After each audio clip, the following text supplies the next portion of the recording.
Magandang araw sa inyo mga kababayan. Welcome sa aking munting channel kung saan sari-sari ang iyong mapapanood. Merong mga video tutorial, mga movie recap, at marami pang iba. Dito sa video na ginawa ko, tuturuan ko naman kayo kung paano kayo makakapag-lock ng iyong Facebook profile ngayong 2024. Kasi marami sa atin ngayon ang gusto na lang din na maging private yung buhay natin, pati sa social media. Gusto natin na lahat ng friends natin sa Facebook ay kilala natin sa personal, at iniiwasan din ng iba na mabiktima ng mga identity theft. Kaya makakatulong itong pag-lock ng iyong Facebook profile.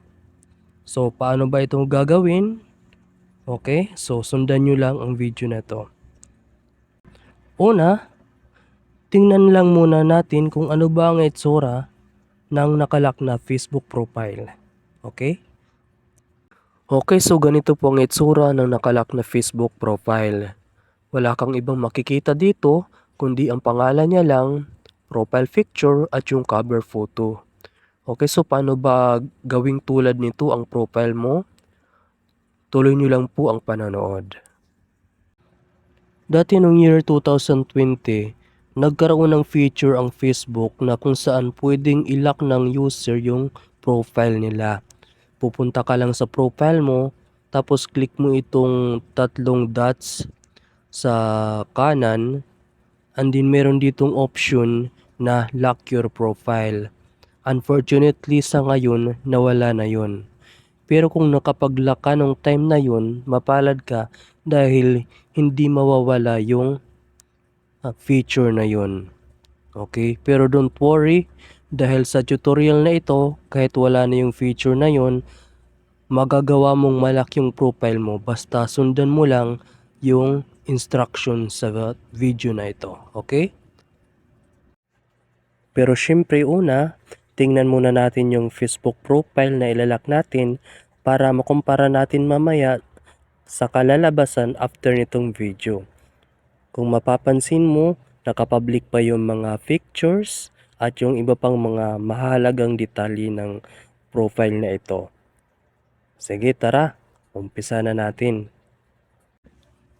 Una, syempre, pupunta ka sa Facebook profile mo.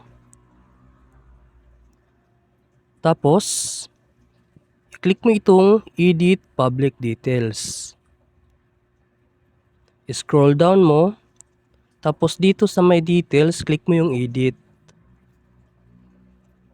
And then, yung mga details dito, pwede mo na siyang i-edit kung gusto mo friends lang ba makakakita or ikaw lang ang gusto mong makakita. Click mo lang yung parang pencil. Halimbawa, sa work, click mo yung public. Kung gusto mo friends lang, click mo yung friends, tapos save.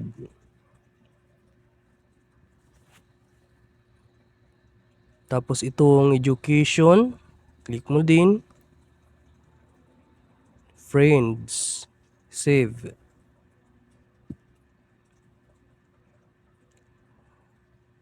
Ganun lang po ang gawin mo.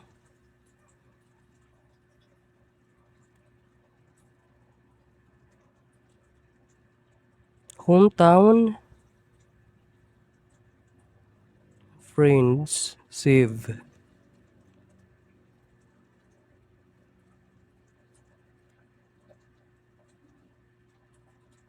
Alright, so bali, ang makakikita na lang niyan ay mga friends mo, tapos ikaw. Tapos click mo yung save. Okay, dito naman tayo sa next step. Okay, sunod, punta ka sa settings, click mo yan settings. Tapos scroll down mo. And then dito sa may audience and visibility, click mo yung how people can find and contact you. Okay? Who can send you friend request? Piliin mo yung friends of friends? Who can see your friends list? Piliin mo yung friends or only me. Sa tutorial na to, only me yung pipiliin natin. And then, back. Click mo yung post. Who can see your future posts? Okay. Piliin mo yung friends. Bali pag nag-post ka sunod, lahat na lang na makakita nun ay mga friends mo na lang. Limit who can see your past posts. Click mo yung view. And then, click mo yung limit past posts. Limit. Okay. Ang mangyayari niyan, yung mga post mo sa nakaraan na mga naka-public, yung friends mo na lang ang makakakita nun, tapos ikaw. Click mo yung back. Stories, click mo. Click mo yung story privacy. Click mo yung friends. Save. Back mo ulit. And then, click mo yung reels.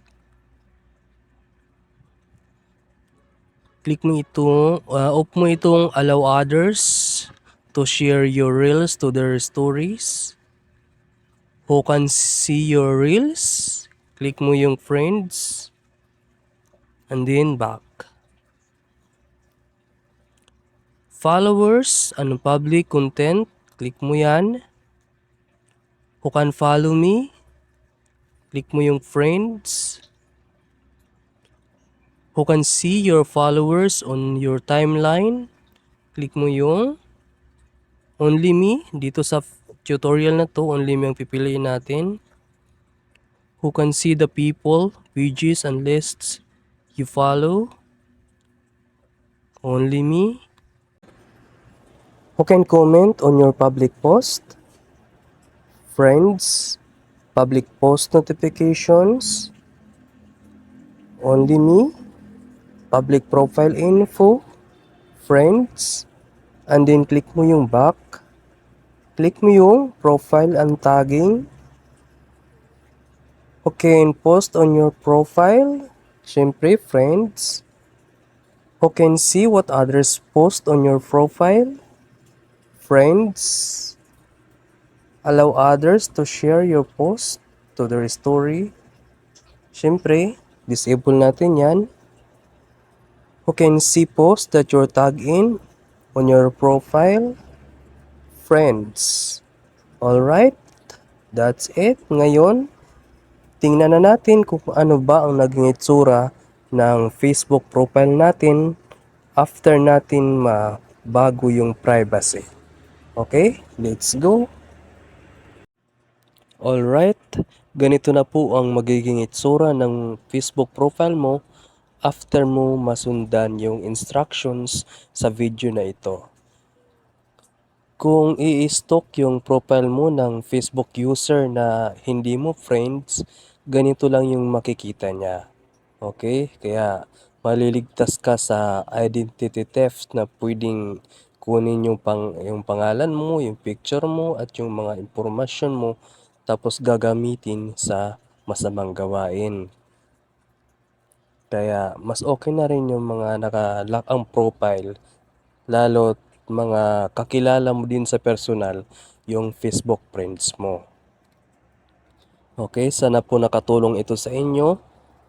Kung hindi ka pa nakasubscribe, please subscribe and hit mo na rin yung bell icon para maging updated ka sa mga bagong video na i-upload ko. Alright, maraming salamat. Bye-bye.